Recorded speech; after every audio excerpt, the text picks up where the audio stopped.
Chicago, 2011. A cop is murdered. Police and prosecutors swear they have the trigger man. He swears he didn't do it. How far will each side go to prove they're right? Like it's just one bombshell after another, you know, where you're like, what? The story of a PlayStation, a brain-eating amoeba, and the relentless pursuit of justice. Off Duty, out now. Listen wherever you get your podcasts.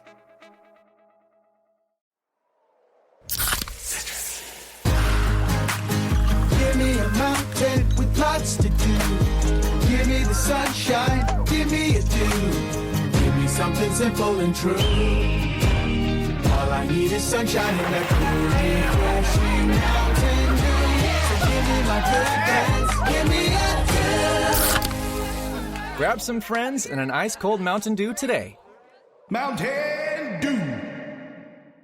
Let's be completely honest. Are you happy with your job? The fact is, a huge number of people can't say yes to that. Too many of us are stuck in a job we've outgrown or one we never really wanted in the first place. But we stick it out and we give reasons like, what if the next move is worse? And I've put years into this place. And maybe the most common one, isn't everyone miserable at work? But there's a difference between reasons for staying and excuses for not leaving. It's time to get unstuck. It's time for strawberry.me. They match you with a certified career coach who helps you get from where you are to where you want to be, either at your existing job or by helping you find a new one. Your coach helps clarify your goals, creates a plan, and keeps you accountable along the way. Go to strawberry.me/career and get 50% off your first coaching session. That's strawberry.me/career.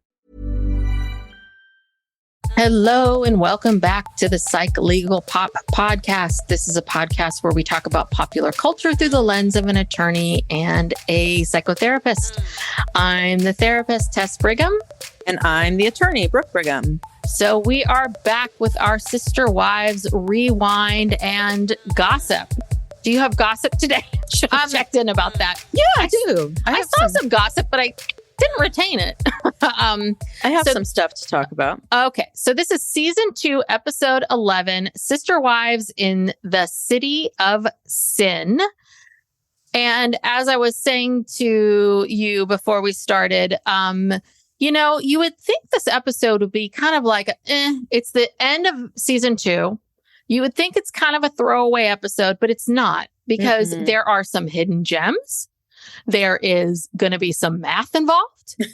And if there's a little bit of a cliffhanger at the end of this episode that will be resolved in the beginning of season 3, which we will be getting to next week. Yeah, I can't wait. Yes. So we are, this is the aftermath. Yes, they've escaped. They are safely in Las Vegas. They've escaped. They've touched down. They're their vacation rental house. They have fled Utah. they have escaped the investigation. Not really, though, because they do clarify that the investigation is still happening, but they're just now in a new state. But they feel so much better, you know. But the beginning really starts with there's lots of tension in the family. Flashbacks, the moving to Vegas, hurrying. Oh, we go. So this starts out with day 1 in the vacation home, and it's Kody's birthday. Oh, wow. It's 70 degrees, and he feels like he is born again. Yeah, he's smiling. He's happy as a clam. Now, did you see this sequence, and did you see what I saw? Which sequence? Okay, there's this little bit of a sequence. We're seeing like Kody's talking. Well, we see Kody out front. Mm-hmm. He's talking about how it's his birthday. It's 70 degrees, whatever. Mm-hmm. And then they show us these various points of the family. And did you catch what going on? You mean when he was talking about like what the older kids were doing and what the younger kids were doing?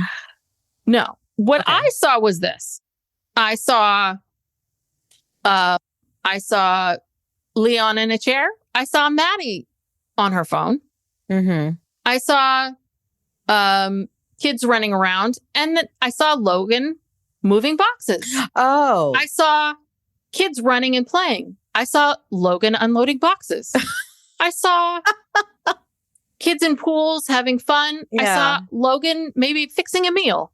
I saw and Kody was relaxing. Yes. Yeah. Kody staring out the window. Yeah, he's daydreaming. Logan unloading boxes. The only person working was Logan. Yeah. And God. Yeah. Well, what else is new? Yeah. I mean, that's Daddy Logan. That's keeping pretty things much rolling. Yeah. No, Kody doesn't. Even when stuff is happening around him, he doesn't help. He just like floats around and shouts orders and yells at people. So no, he never actually picks up a box or God no. anything. Oh God no. But they're I all had to laugh. I was just like, and they're all they're just also gleeful. Like Meri says she feels at home. Mind you, they've been there for like 12 hours. yes. And Robyn says she slept well for the first time. No, Brooke. In she months. slept good. Oh, She slept good. And no. Sorry, I was using the proper grammar. Yes.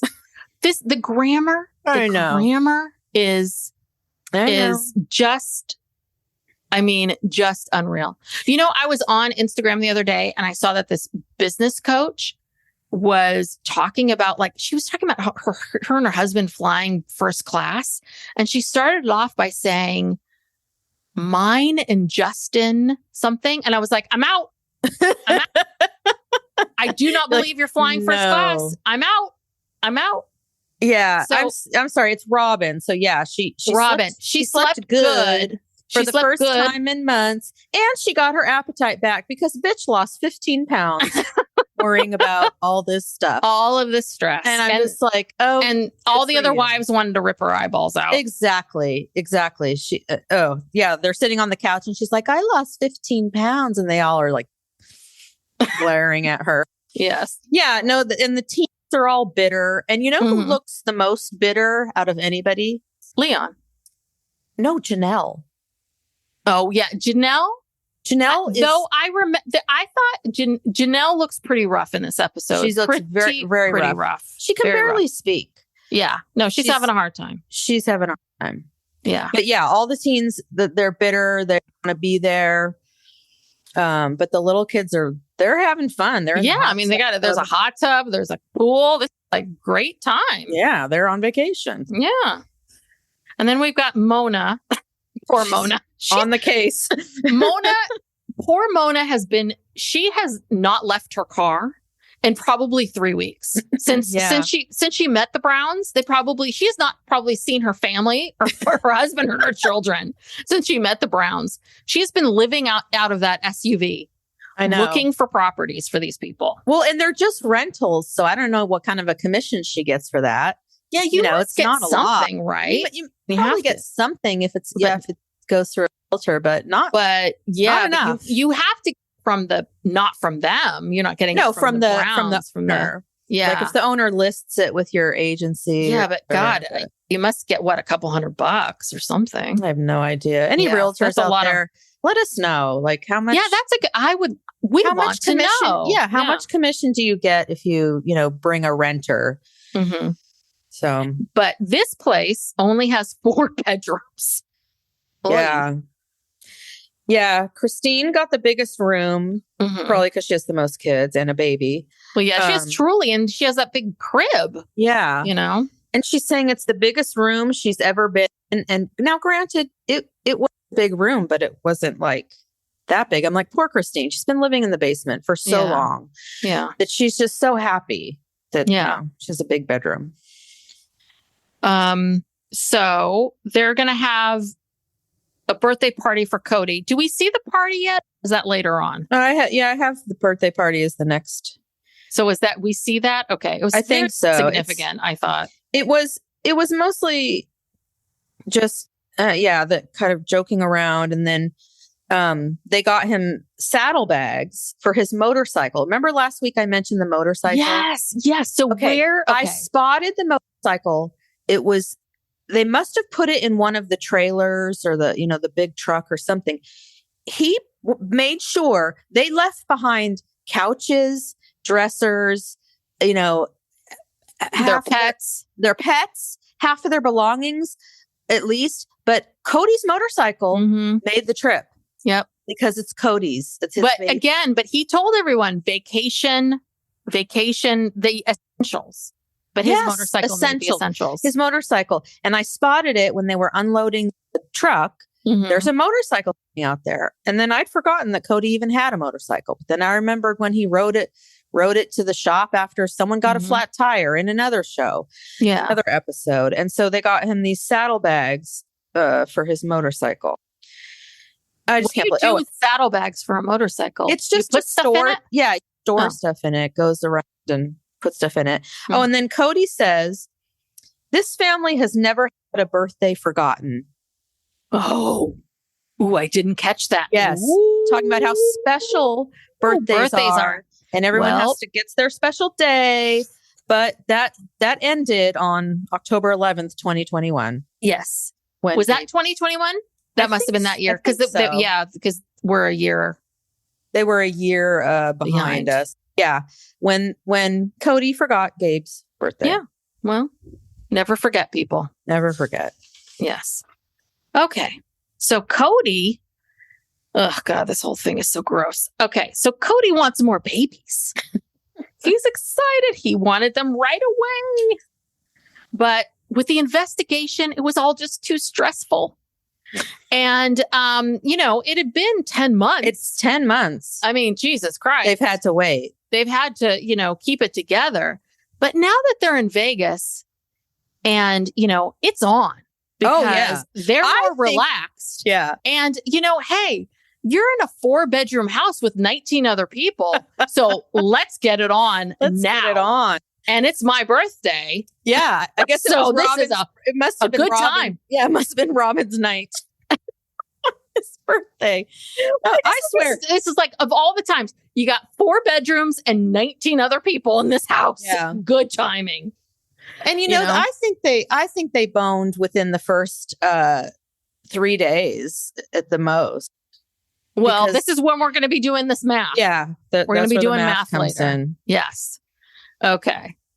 So in the second full day in Vegas, they were like, well, the first day we just relaxed. We just took it easy. And of course, Kody, you took it easy. Some of you did. You took it easy. Poor Logan. Logan was working. I think Meri was unloading boxes too. Yeah. But the second day you're looking for a storage unit to put everything in, and you all need to find 4 homes close together in a good school district. And I love this. I forget who says it, but they have to move into this certain neighborhood they want their kids to go to school in, because they said Nevada are absolute sticklers about kids actually living in the school district.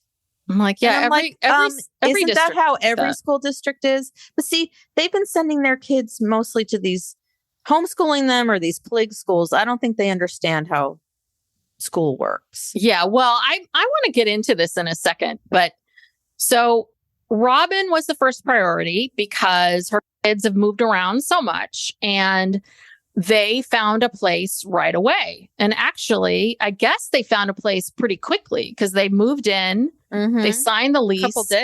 Couple days. And then all of the kids started school that next Tuesday. So here's my question. What school district? The vacation rental home, they said, was a half hour away from where the school is. Because so they all used Robyn's address. Yes, that's what I was writing down. I said, I think they all used Robyn's address for all those kids. They had a lease agreement that they could show that they had it. They lived in that district, and they used it for all of them. But didn't the school catch on? How many kids can live in this one house? Well, some are in high school, some are middle school, some are I guess so. School. Yeah. I guess then, yeah. How could you all know? But there's 5 high schoolers, I believe. Well, then I guess you could have 5 kids. That's not out of the realm question. Okay. But yeah, I thought that, they got savvy pretty damn quick with this stuff. Because I thought that was really interesting. Mm-hmm. So when he said that we lucked out, I think it was more of we got a place, we got proof. Mm-hmm. Of residency. Yeah, and they needed that because they're sticklers. Yes. So we see all the kids getting ready. Okay, this was hands down my favorite line. So Christine's talking about coordinating the schedules because the teens have to be up for school at 7 a.m., middle schoolers 8 a.m., and then the little ones at 9 a.m. And she's like, oh, it's so hard. We got to coordinate the schedules. The girls with their hair and the boys with their long showers. And I was just like, OMG. So now that they're in this place with 4 bedrooms, there's more showers. They can take their long showers. Yeah. What are they doing in the shower? Their breakfasts and lunches and all that other stuff with their long showers. And she says it plain face. Like, and the boys in their long showers. Do you think she doesn't know what happens in the shower, or she's just so used to it? She's like, oh yeah, they're long showers. Well, because she has one boy. Like, I don't think she even kind of gets it. I think she's like so busy with these girls and all of their hair. Yeah. But I think she just was like, boy, that Peyton loves a long shower. She doesn't notice how long. I think Janelle has all those boys. She knows. She knows. She's she just knows. like, yeah. God, that bathroom must be gross. So, Logan is nervous. Of course, I'm constantly amazed by how vulnerable Logan is willing to be. Like as a 16, 17-year-old teenager. He's very mature. He's wise beyond his years. Yeah. But I think just how willing he is to be vulnerable. Like just to be able to say, yeah, I'm feeling nervous about all this. And you're like, oh, wow, how honest you are. Maddie says she's not going to make any friends. If Logan is glass half full, she's glass half empty. Yes, exactly. But, and Leon is just super pissed off, real mad about everything. And next we see everybody moving Robyn into her new house. And this is, oh God, this is where we get to that couch interview with Janelle. And this is the breakdown of Janelle. Yeah, she looks stressed as hell. Yes. I mean, her hair's disheveled. Yeah. She's wearing these glasses that she normally doesn't wear. She's just got some wrinkly shirt on.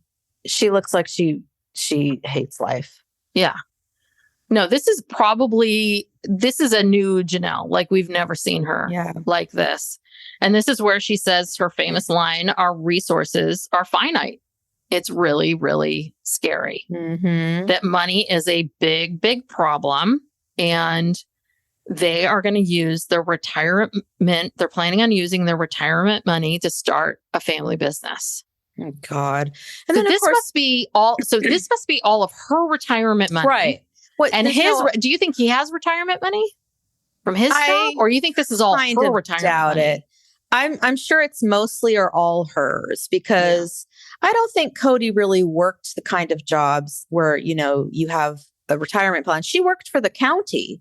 She's had these good jobs, like these government jobs and stuff. So I'm sure it's 90% to 100% hers. And then of course, Kody pipes in with his great, financial insight and advice. And he says, because he's still stuck on this finding one big home. And he says, paying a mortgage on one big home is going to be a lot less expensive than paying rent on 4 little ones.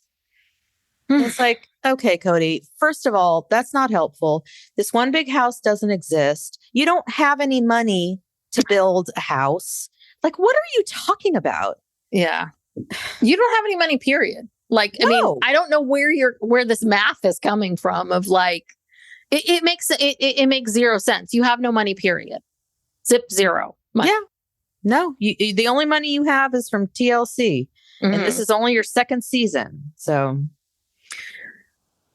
anyway, so yeah, but that whole interview on the couch, I just thought it was so weird. They all had such a different sort of take on the money stuff, right? So Meri's very much everything will work out. Christine is, we need money, yes, but we also need comfort and security and stability. And it's like, yeah, Christine, that is money. Right. And Cody's like, well, we need access to the kids and kids need access to each other. And Janelle's just sitting there like in hell. Yeah. Like, are it's you like nuts? finite resources, like almost like shaking, like finite resources, finite resources. She seems to be the only person who is concerned about, okay, how are we going to feed everybody? Yeah. How are we going to pay for rents? Yeah. I Well, mean, and it's because, right, she's the one that's been earning all, and this is always when you're the one that's earned money to do the thing. And I mean, we're parents, we know what it is. I mean, I always laugh because we have this thing in our house with the heater. My husband and I are constantly like turning it down and turning it off because we pay for it. My son's always turning it up. mhm. Right. And that's the thing. When you earn the money to pay for things, you care a lot more. You know, you don't throw things away. And when you don't earn the money for it, you don't care as much, or you think it's going to magically appear. You know, Robyn and Christine, especially, and Meri, God, I mean, and Kody too, all of them except for Janelle. There's such this like, it's kind of really great. And poor Janelle, I think, is really out on an island unto herself. And I really feel for her. She has no one in her corner who's listening to her. Maybe Mona Reiki is. Maybe Logan. She probably maybe Logan is. Yeah. I'm sure she and Logan are up late at night, like crunching talking, the numbers. Yes, I bet you they are. Probably Logan's sitting there going, God, no one helps me with anything. And she's like, I know the son. feeling. Oh. All right. Well, Leon's still miserable. But Meri lets them drive in circles in the parking lot. So that's a lot of fun. Yeah. And so next, Janelle finally perks up and finds a house that she really likes. She thought she would be the last, but she found a place that she liked. It has a pool, and she kind of felt bad liking it, but she likes it, so she took it. And so now there's only 2 weeks left in the rental house, and both Christine and Meri need to find houses. Well, can I say something about... Okay, so after Janelle is talking about her house that she found, Robyn starts in on one of her lectures. There was a lot of lecturing. Yes, I know this lecture. This is the T-shirt stuff, because this is next. Oh, well, even before that. Oh, okay. Okay. Yes. Even before that, Robyn launches into a lecture about balancing of needs between sister wives. Oh, yes. Okay. And again, lady, you have only been a sister wife for 10 months. But it's been a long 10 months, Brooke. Very long. I know. And they have not had a baby yet. I know. And earlier she said, when was it? They were talking about something. I don't know. Robyn was explaining, well, when you have a big family, and it's like, okay, Robyn. I mean, it's just, I know it's so much now. It's like every single episode, her lecturing. Well, it's this whole thing about needs and wants, and you have to, what is it? It's like sometimes a sister wife will have a want, and you kind of have to, right? There's so much to go around, and sometimes you'll have a sister wife will have a want, and you'll have to like maybe put one of your wants to the side for their want or need. Okay, Robyn. I mean, and then sometimes you have to assert yourself with your want for their want. I don't know. We have to. There's this whole kind of balance for it. We have to come up with a word, instead of mansplaining, it's like Robyn-splaining. But it's not really Robyn-splaining. It's like, it's like lecturing. It's Robyn's rules. It's like, what's the law thing that Robert's rules of order? Oh, yeah. What's that law thing? Is it Robert's rules of order? It has something to do with parliamentary procedure and something. Is that, but isn't it called Robert's rule? Yeah. Okay. Yeah. Because Dad would always reference it all the time. So it's something like that. It's like Robyn's rules of sister wives or something. It's so ridiculous and stupid. But she has something else later on that I wrote down that I want to just scream about. But yeah, this McKelty thing pissed me off to no end.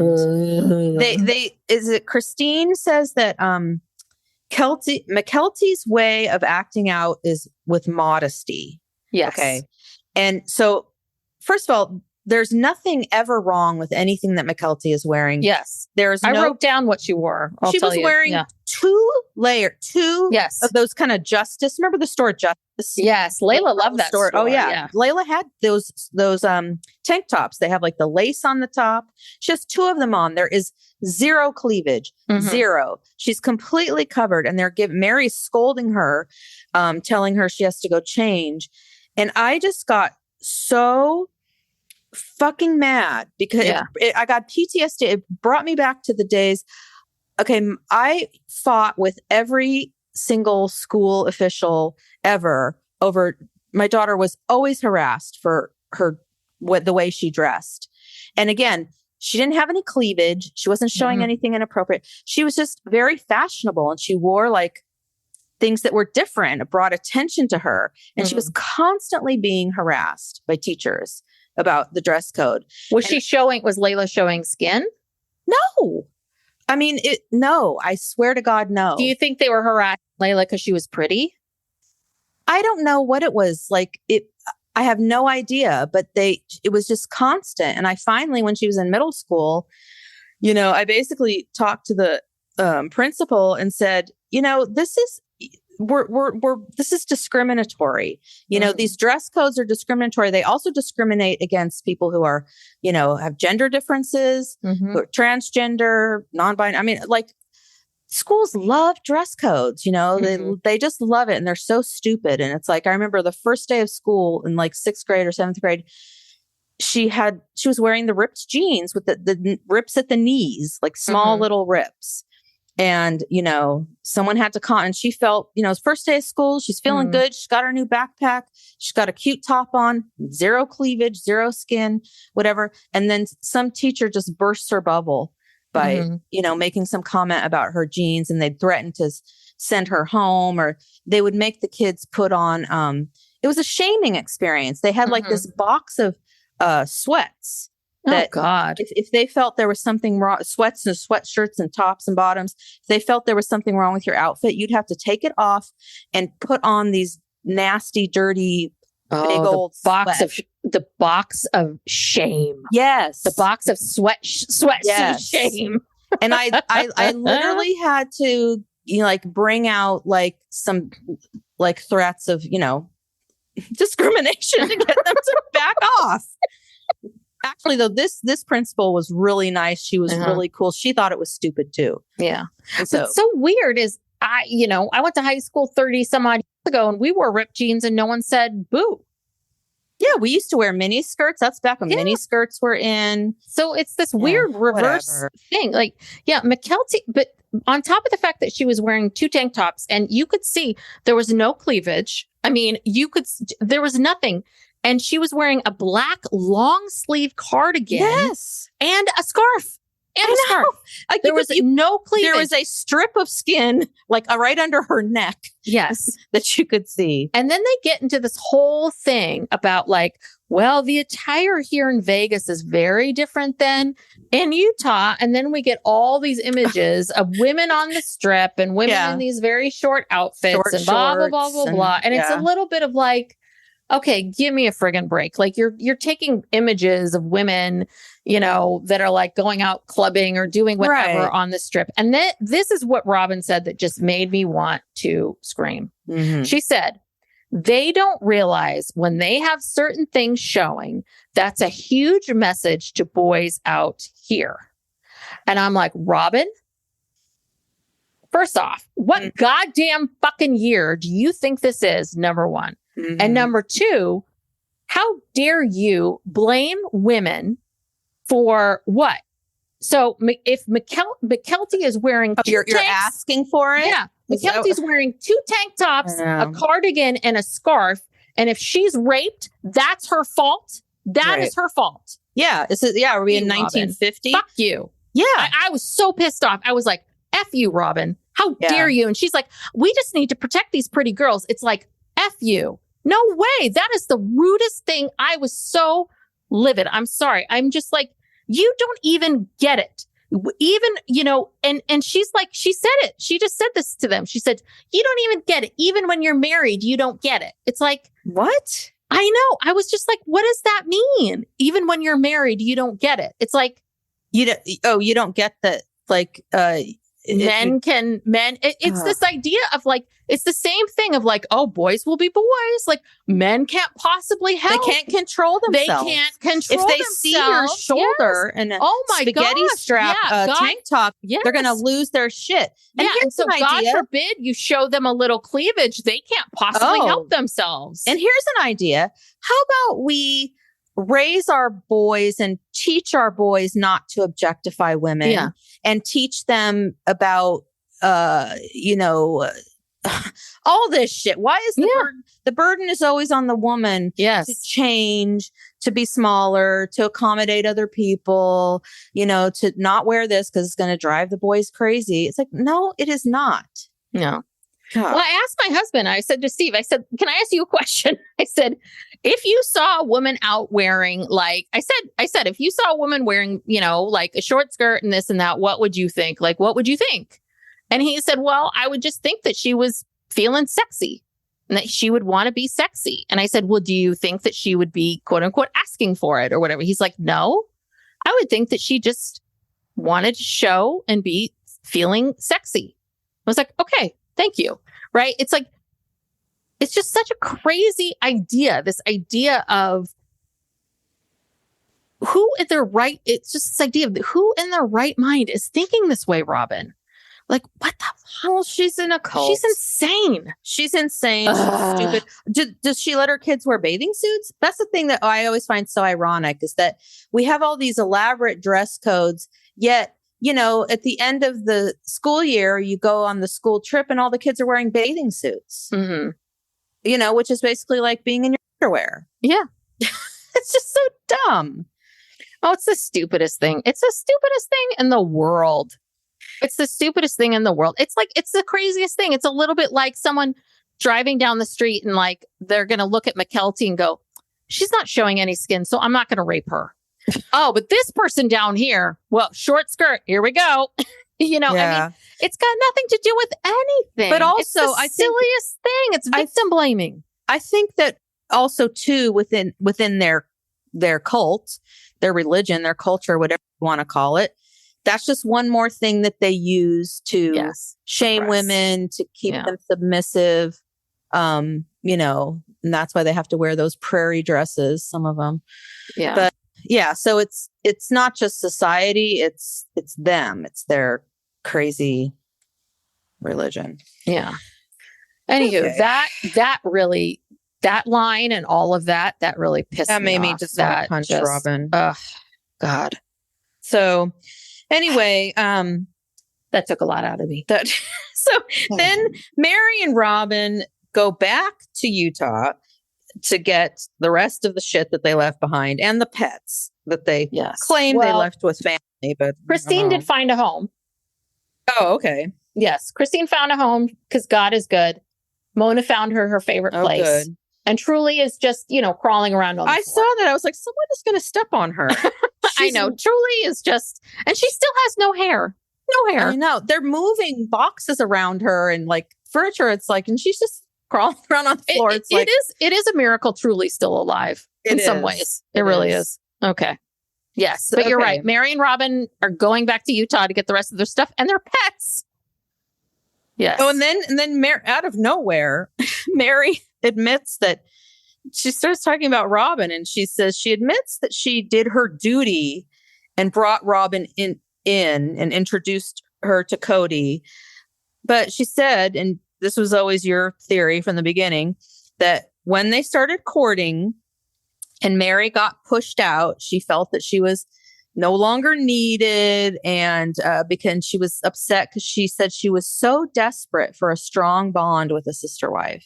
And here it is, these people, they're always telling on themselves, right?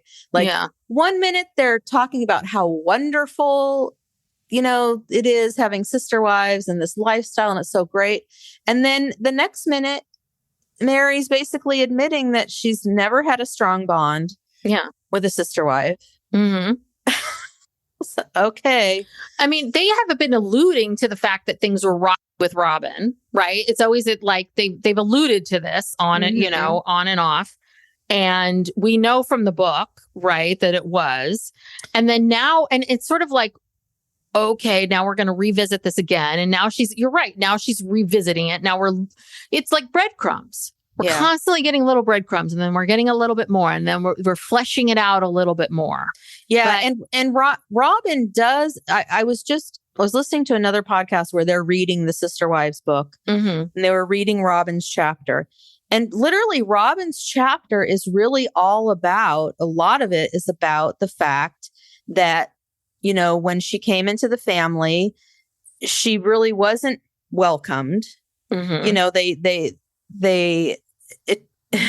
immediately started having tensions, not just with Meri, with everybody, you know, all the wives, the kids. It was like, which is totally contrary to what they're saying on the TV show. Having that big wedding where they're talking about, oh, they're so happy, you know, and Robyn was meant to be in our family and all this. It's just all bullshit. And then the book, Robyn just tells on all of them and says that they were all having a hard time and all struggling. And even to that day that she was writing the book, it was still a struggle. And obviously we know now it never got any better, and it just got worse. I mean, the show is really kind of built on a bunch of lies. Thank God. Okay. Okay. That's my rant. Then we at least have something to talk about. My rant is over. Okay. So, but then they get into this thing, right, where they talk about but the investigation made them stronger, right? And then Robyn gets in this thing. She's like, sometimes in these situations, people go, again, I think we're lying again, right? Because she then doubles down and says, some people, they drift apart. It made them go tighter, and they are now went into a bubble. That's a lie. That's a lie. No, but this is what she said. They're now in a bubble.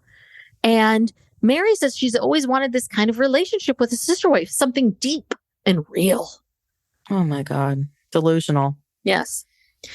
Well, so yeah, they pack up their stuff, but they still left a bunch of garbage. Yeah, I was like, some rooms are completely clean and some rooms are just trash still. Yeah. Okay.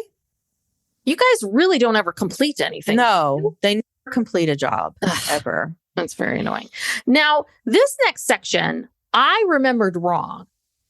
And I have some issues with this. This whole thing was just before the end of the month, they found a place for Meri. And it's more than a mile away. And it's a very open floor plan, 3 bedrooms.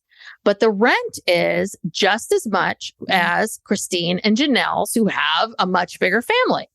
And so apparently there was a place that was much smaller and half the rent right next to Robyn's place, her new best friend.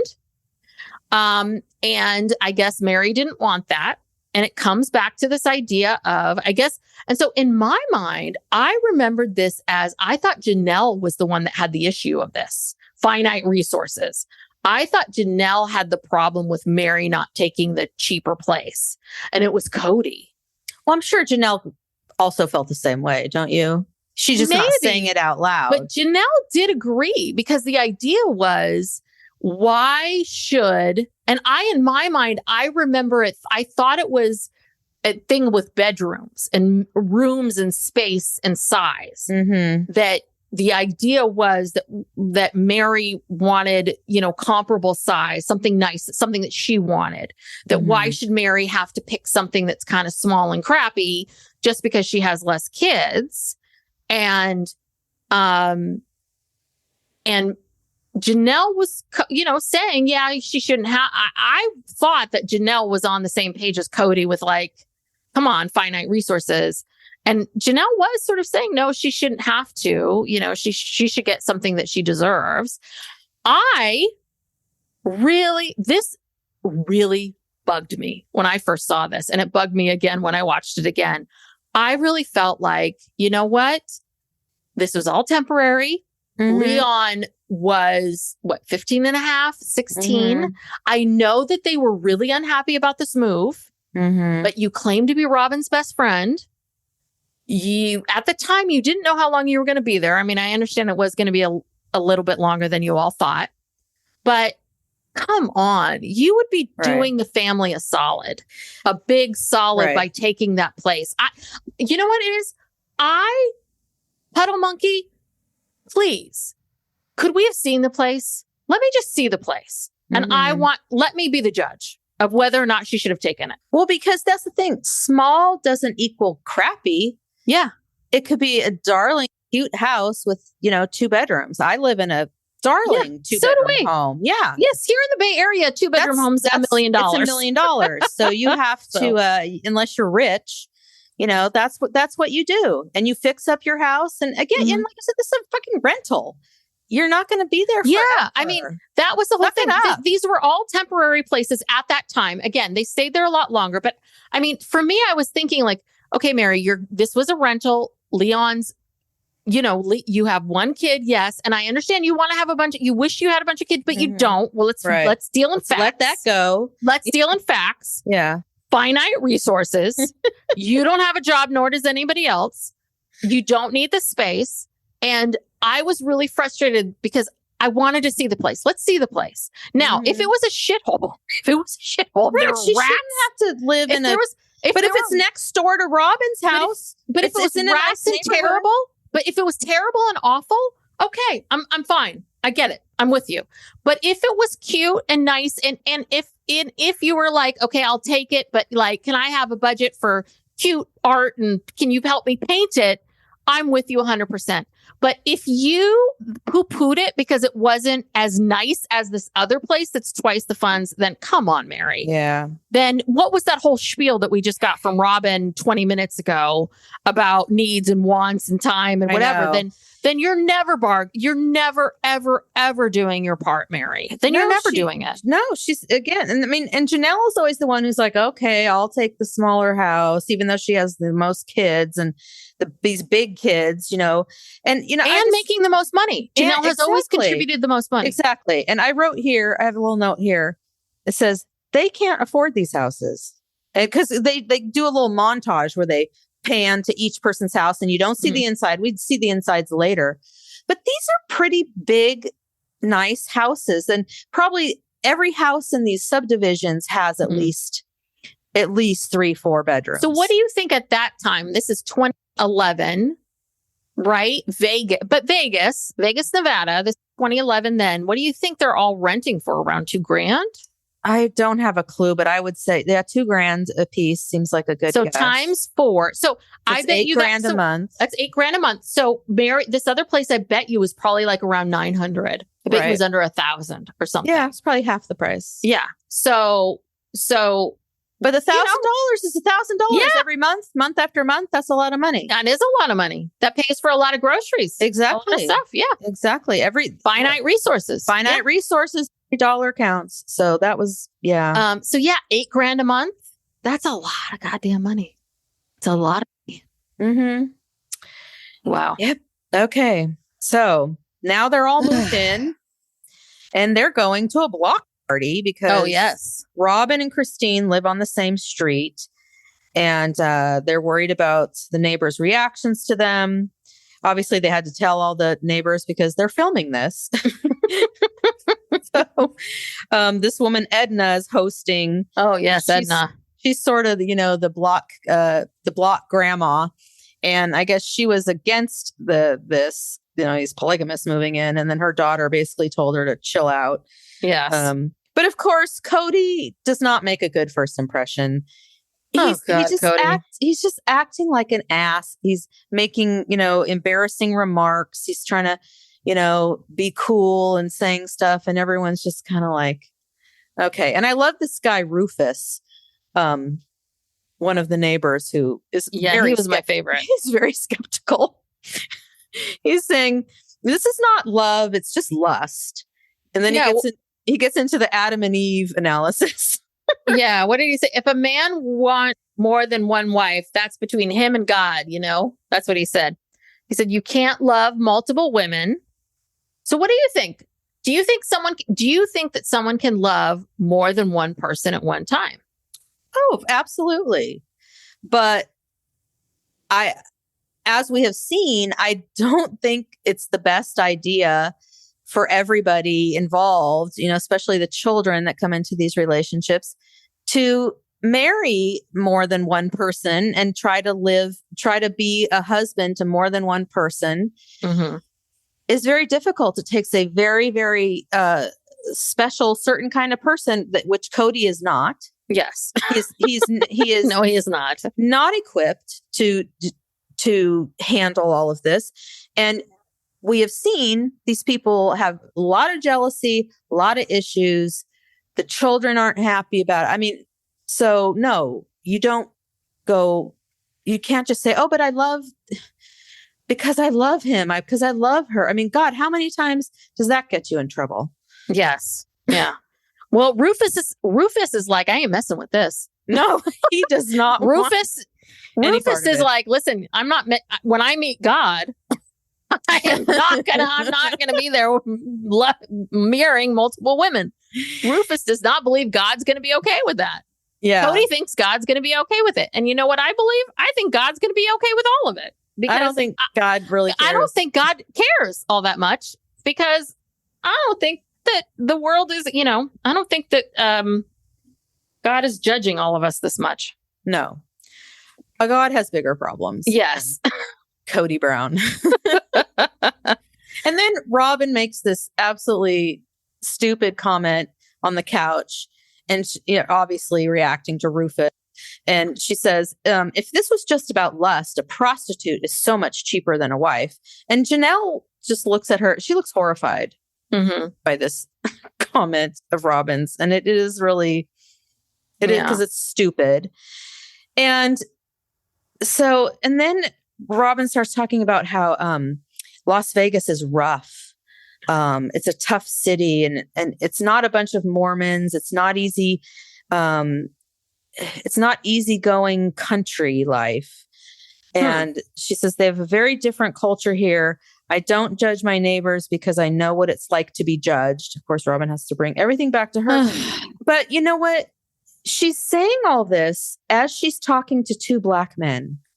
Yeah, I was kind of feeling a little uncomfortable. I was just like, I felt like this was a little racial profiling a little bit. Yes. It was just talking about how Las Vegas, quote unquote, rough. Yeah. And I was like, this looks like a very, you just told us how this was the best school district in town. Right. And you wanted to be in this neighborhood, and you're fine with Edna like yelling at your kids and all this other stuff. So what's changed for you in the last in the last hour here? So I didn't like that.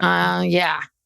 And that whole thing, I'm not going to judge people because I know it's, oh, shut up. Okay. Yeah, got it. You had to flee Utah? Your persecution complex. I'm so sorry. That she and Kody have. Yeah. Anyway. Yes. But then after the block party, they all go their separate ways. And that's new for them. Yeah, kind of sad. And they start discussing it. Is this a better situation for the family? Kody hates it. And Christine and Meri, they kind of like this new life because they feel like they get more attention from Kody. Like he can be focused when he's there. Because, that guy is so ADD. And Robyn and Janelle, they're not as happy because I bet you anything. I think Janelle's probably like, oh, Jesus, God, he's focused so on me now.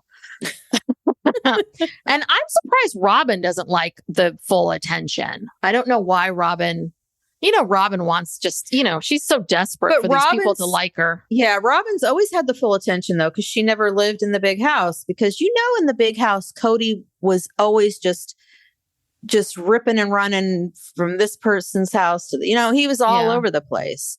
Yeah. But Robyn's always known to he comes over and he's just solely focused. There's no one else there but her and her kids. So, yeah.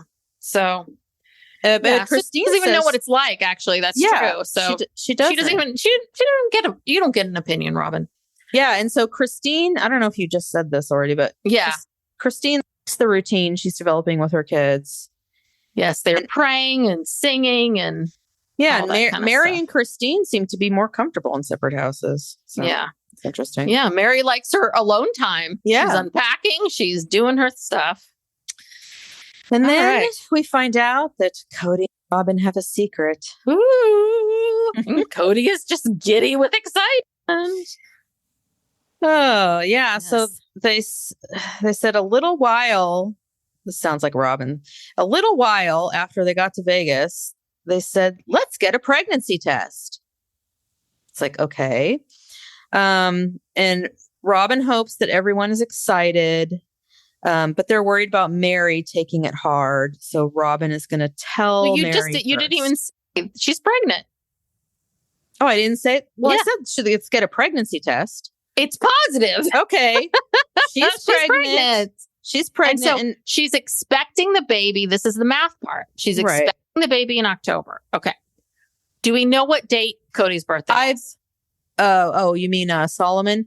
I believe I looked this up before. I believe he was born like October 26th. And I believe that they left Las Vegas, I want to say January 19th.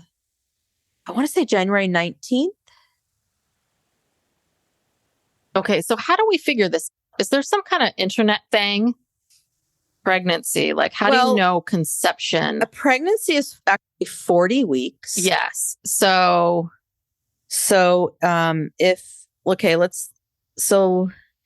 If we have so February, March, April, May, June, July, August, September, October. So that would be 9 times 4 is that 36? I don't even know how to do math anymore. yeah, that's 36. Okay, so 9 months, if there's actually 4.2 weeks. So anyway, that's only 36 months. So 36 weeks. So she must have gotten pregnant. She might have even gotten pregnant in Utah.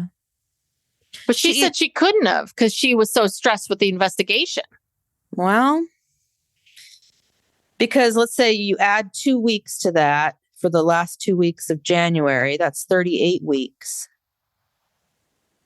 Unless Solomon was early, which...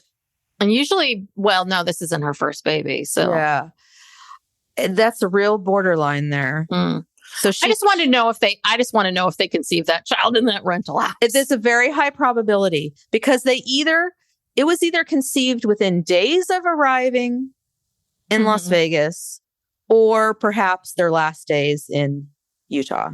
And this shit about in one of those hotels after they got a flat tire. Because I think that shit about, oh, well, we couldn't do it. We had to wait because of the investigation. That's bullshit. Yeah, probably. I don't believe that. So, it's impossible to tell, because there is wiggle room with these pregnancies, which is why, there's a kind of a 2 week, it could be, 2 weeks early, be 2 weeks later, because they cannot pinpoint the exact date of conception. So I think that's as close as we're going to get. When's Solomon's birthday? October what? I believe it's October 26th or 25th. It's like in there. That's very close to yours. Yes. He's a Scorpio like you. Yes. Interesting. We have that in common. You and Solomon. And a few million other people. Yes. So okay. Well, then we did not get to the bottom of that. So either Kody, right after trying to replace one of those tires, or they got into that jacuzzi. Yeah. That after First all night, those kids, they took a jacuzzi and But if they got where did the kids go? Because they're staying. So the kids, I don't know where all the kids are sleeping. If they're sleeping in the bedrooms with their moms. I sincerely doubt it was in that. I mean, if it was in that rental house, I would die. But I bet you anything she got moved into that first house right away. Oh, Maybe yeah. It was, yeah. Because we're doing this. She was in that house in less than a week. Yeah. So could it happen there? It's probably more likely. That was probably more likely that it happened their first night there. Yes. So, but God. Robyn is very worried about how Meri is going to take all of this. And so Robyn goes over, I guess there's a big sort of family event or something's going to happen. So Robyn goes over to Meri's house and dun, dun, dun. Dun, dun, dun. Cliffhanger. That's the cliffhanger. And that is the end of season 2 of Sister Wives. So they are firmly in Las Vegas, and we are on to season 3. And I can't remember how quickly, I mean, we'll know next week, but how quickly they start moving on getting those houses, because I feel like they spend a lot of time building those 4 homes in that cul-de-sac. Yeah, no, that, because I'm trying to think. So if we're starting season 3, well, let me look at the promo picture for these episodes and see if I can tell. It might be season 4 when they move in. So season 3. No, because it's a while. I mean, it takes them a good season to get. It takes them a while to get into those rental houses. Into the homes and the cul-de-sac. Yeah, I'm looking at season 4. It doesn't even look like they're in. Oh, Jesus. 2 seasons. We're going to spend 2 seasons talking about the wet bar? Oh, Let's Lord. see. Oh, my gosh. Even season 5. Oh, God. Moved in. Oh. Okay. Oh, season 6. We see Christine in a hard hat. Yeah, it's season 6. So we have 3 seasons of wet bar. You know what? Well, I don't think she's talking about it the whole time. Well, but I think, you know what it is? I think season 3 is a lot of Sister Wives Closet. You know, I think season 3 is a lot of Jim, Sister Wives Closet, family business, that stuff. Well, it's 12 episodes. It ends with Solomon's birth. Oh God, that is a winner. Oof, boy. Yeah. Okay. And there's I think it's a lot of half hours. Yeah, they go to the gym. All right. We'll get that done quickly because I think it's a lot of half hours. Okay. Yeah. So next week, the episode, season 3, episode 1, the announcement. Is that an hour? It's 42 minutes. Oh, okay. Yeah. We'll just cover that one then. Yeah. All right. Okay, well, what's the hot goss? A couple things. Well, I don't know if it's really gossip. It's more just like kind of sister wives happenings. But did you see that post that it was Christine's birthday and she and David posed with the nachos? Yes, the nachos. Yes. I thought I was like, wow. So they're in on the joke. Yeah, David's he's getting into this. Yes, he is. He's enjoying this. He's kind of through the first punch here. Kody must be just apoplectic. I mean, yeah, you know how he is. But so yeah, it was Christine's birthday, and so you all, I'm sure, Sister Wives fans know the famous story about how Kody was so grossed out by Christine eating nachos in his car on their road trip to wherever before they were married. He was so grossed out, he broke it off with her for a while. Had to break up with her. So David and Christine have this huge, gigantic bowl of loaded nachos. And behind them on the curtains, they hung some, there were some decorations, some pictures, and it said Nacho Family.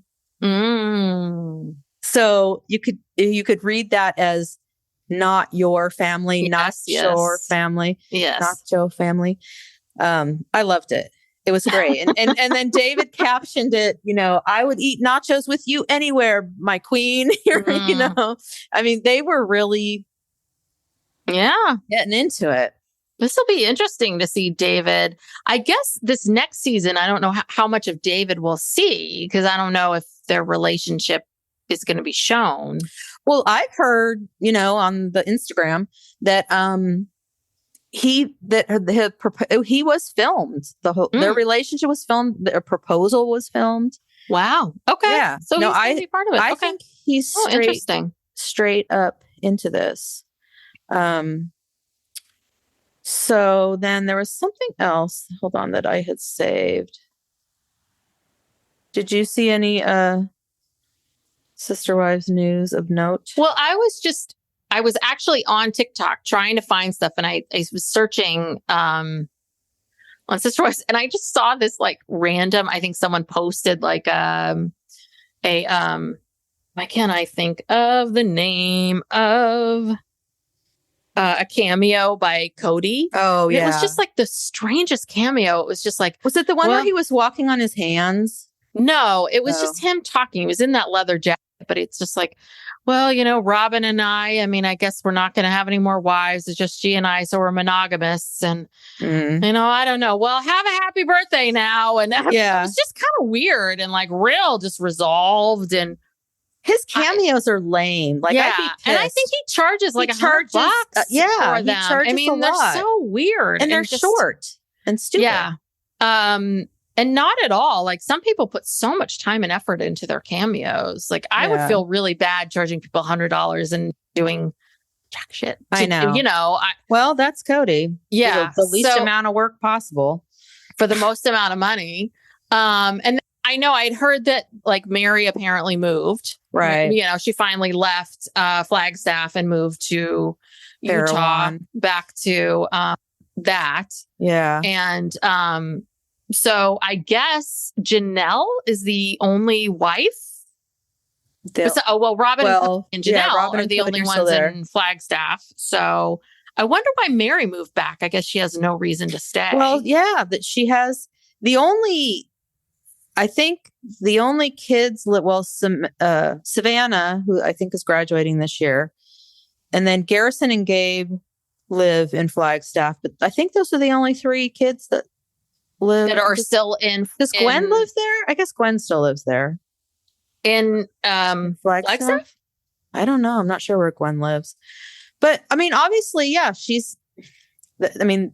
there's no reason for her to be there unless she wants to. And she's got this business. And so I guess she's going to go develop that. But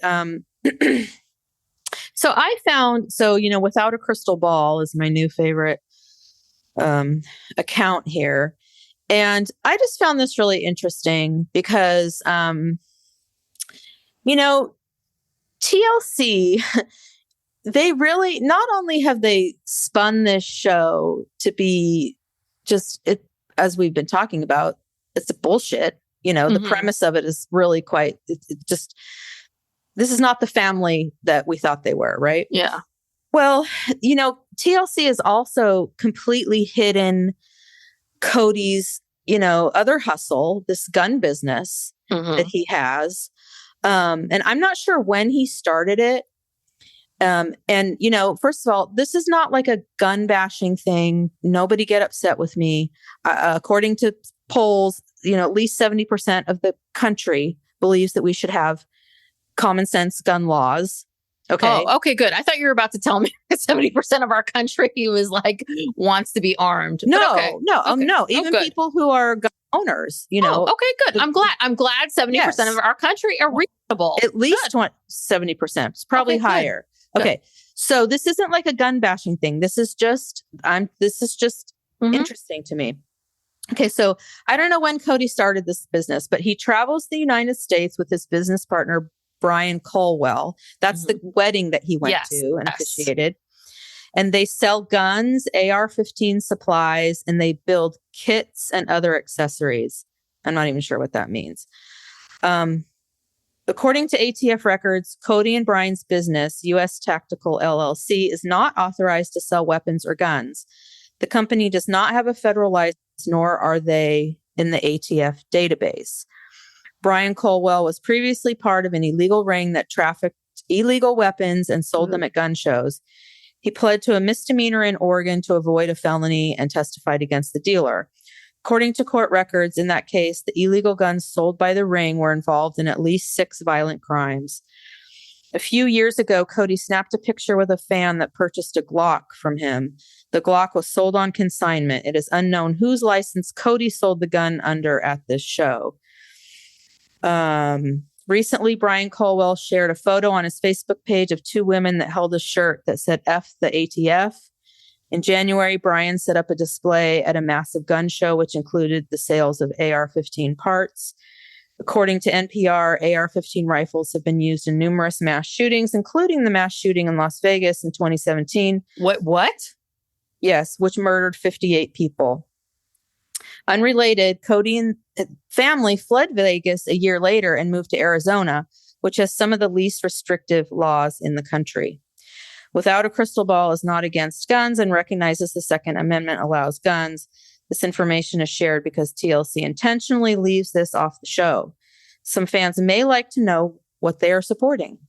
Oh God, are we going to have to ban Sister Wives and TLC now? Well, God, I hope not. I mean, again, like she said, I mean, I don't know. These are just some facts. And I looked up, there's this whole, different states have different laws. I mean, there are federal laws, there are state laws. It's very confusing. But, in Arizona is one of the most, they have these gun shows. You've heard about the gun show loophole, which, it's not. I don't know anything about gun shows, and this is not my crowd. I know, but these gun shows, apparently, in Arizona, you can private parties can buy and sell guns from each other without a background check. Okay. You don't have to be a licensed gun dealer. It's literally like if you go to these gun shows, from what I read. So I wonder, like, was that why they moved to Arizona? Oh, so he could freely buy and sell guns. Yeah. But I guess if they travel all around, they probably travel to the states where they have the most, lenient laws at these gun shows. And anyway, I mean, it's just ironic to me, that he claims to be, he claims to be a lot of things that are just don't really align with what he's actually doing.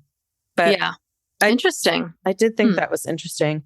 But yeah, that's from Without a Crystal Ball. And she's great. She really does her research. So yeah, that's that. That's all right. That's interesting. That's interesting. I've been thinking, like, one of these days, I mean, obviously there's 17 seasons, so we have a lot of material, but I do wonder, like, what's going to happen? What are we going to do when we run out of Sister Wives to recap? And I'm like, one of these days, I think we're going to have to travel out to Flagstaff or Utah or something. We're going to have to take some kind of trip out there. If any of them are left, we don't, at this point, I'd rather go to Utah and stalk Christine. Well, but this is what we're going to have to do.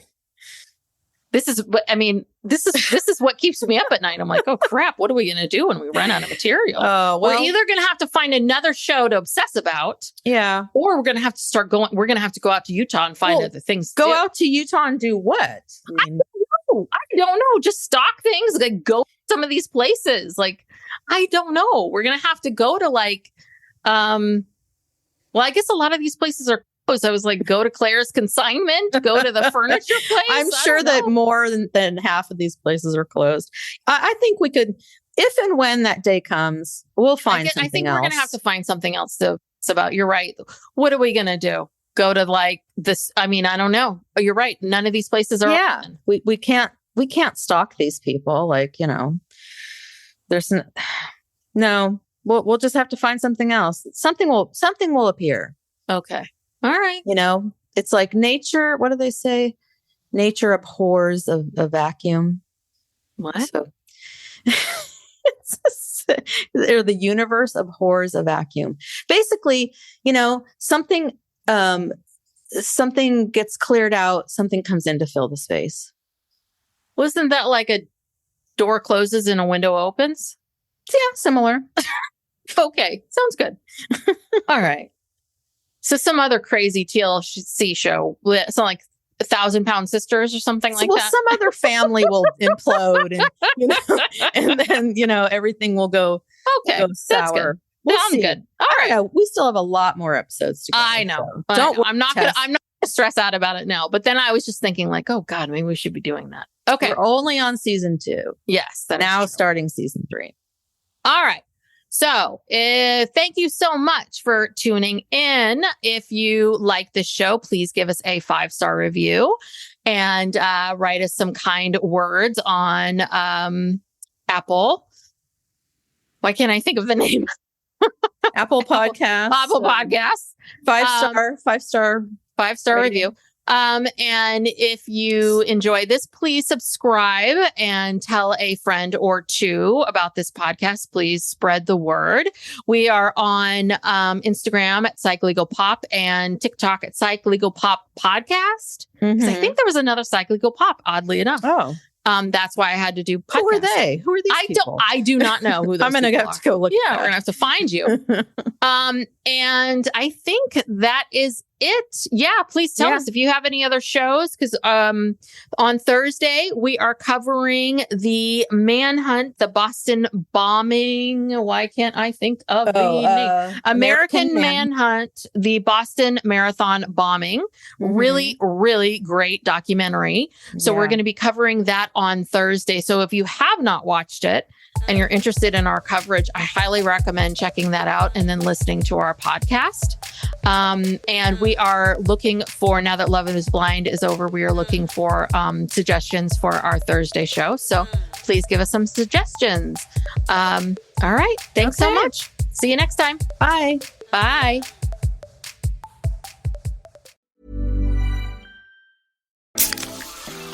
Pepsi Prebiotic Cola in original and cherry vanilla. That Pepsi taste you love, with no artificial sweeteners, only 30 calories, just 5 grams of sugar, and 3 grams of prebiotic fiber. That great Pepsi taste with even more to love.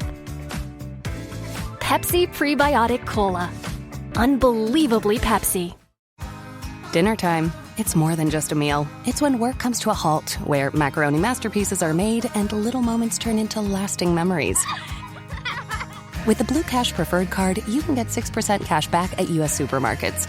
So you can bring home the flavors that bring everyone together. We did say everyone. Make the special moments even more rewarding. Learn more at americanexpress.com/explore-bcp. Terms and cashback cap apply with Blue Cash Preferred.